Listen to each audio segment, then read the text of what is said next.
मैं भारत को भारतीयता की मान्यता के आधार पर फिर से खड़ा करना चाहता हूं, उस काम में लगा। तो दांत कैसे साफ करें? दातुन से। दातुन है ना, पिपरिया में तो बहुत है। मैं अभी रास्ते में आया, इतने नीम के पेड़ हैं कि दातुन ही दातुन है यहाँ तो। आपको तो कोई कमी नहीं, तो दातुन करो। दातुन ना मिले तो दंतमंजन करो। दंतमंजन भी फोकट वाला करो, खर्चा नहीं करना। फोकट वाला दंतमंजन, घर में रसोई है, वहां पे हल्दी है, ले लो थोड़ी सी हल्दी, और सरसों का तेल है वो भी डाल दो उसमें, और थोड़ा सा नमक, तीनों को मिलाओ, दांत पे घिसो, सबसे अच्छा दंतमंजन। और एक दूसरा बताता हूं, गाय है, गाय, उसका गोबर है, गोबर को जला दो। कैसे जलेगा? पहले सुखाओ उसको, छोटे कंडे बनाओ, फिर जला दो, तो राख निकलेगी। उस राख में थोड़ा नमक मिलाओ, थोड़ी फिटकरी मिलाओ, और उसको दांत पर घिसो। उससे अच्छा दंतमंजन दुनिया में नहीं।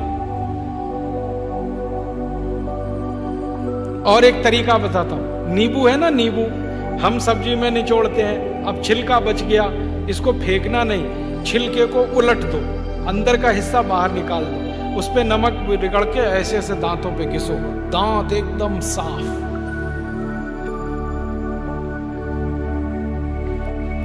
और एक दो बात बताता हूं, जिनके दांत पीले हो गए, आम का पेड़ देखा, उसका पत्ता तोड़ लो, आम के पेड़ के पत्ते को चबाओ थोड़ी देर, चबाने के बाद वो चटनी जैसा होगा, लुगदी बनेगी, उसको दांतों पे रगड़ दो, दांत एकदम किटकिट करने लगते हैं, एकदम साफ। ये सब फोकट का इलाज है कि नहीं? अब एक जानकारी और देता हूं आपको, ये जो टूथपेस्ट होते हैं ना, कॉलगेट, क्लोजअप, पेप्सोडेंट, सिबाका, ये ज्यादातर टूथपेस्ट बनते हैं मरे हुए जानवरों की हड्डियों से। हमारे देश में हजारों कत्ल खाने चलते हैं, वहां गाय बैल भैंस को काटते हैं, उनका मांस बाजार में बिकता है, उन जानवरों की हड्डियों को टूथपेस्ट बनाने वाली कंपनियां खरीदती हैं, हड्डियों को धूप में सुखाते हैं, बोन क्रशर में डालकर पाउडर बनाते हैं, फिर उसी से पेस्ट बनता है, फिर उसी को हम मुंह में लगाते हैं रोज सवेरे ही सवेरे। और जिस दिन उपवास होता है तो जरूर भगवान की पूजा करते हैं, सवेरे सवेरे हड्डियों का चूरा मुंह में लगाते हैं। अभी कैसे प्रसन्न होंगे भगवान बताओ? बंद कर दो ये सब, अच्छा नहीं, ठीक है? तो बहुत पैसा देश का बचेगा। मैंने एक दिन हिसाब निकाला कि पेस्ट बंद कर दें, ब्रश बंद कर दें, जो पैसे बचेंगे अगर उतने से ही दातुन खरीदने लगे, 50 पैसे की एक दातुन, तो 30 लाख लोगों को दातुन बेचने का रोजगार मिल जाएगा इस देश में।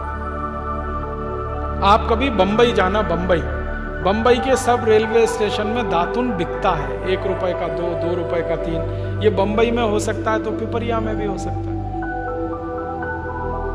अब बस करना ये पड़ेगा कि दातुन करनी है तो नीम का पेड़ लगाओ, बबूल का पेड़ लगाओ, दातुन तभी मिलेगी ना। तो पेड़ भी लगाओ, हर साल कम से कम एक। हैं? आपका जन्मदिन आता है ना, उस दिन एक पेड़ लगाओ। हम जन्मदिन मनाते हैं आजकल कैसे?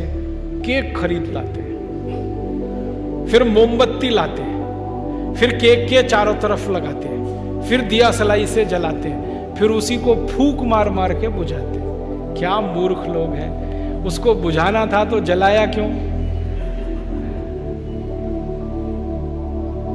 हमारे घर में जलता हुआ दीपक तब बुझाते हैं जब किसी की मौत होती है।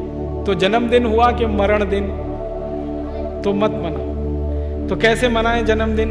एक पेड़ लगाओ उस दिन। और मैं तो ये कहूंगा, जितने जन्मदिन हो गए ना उतने पेड़ लगाओ।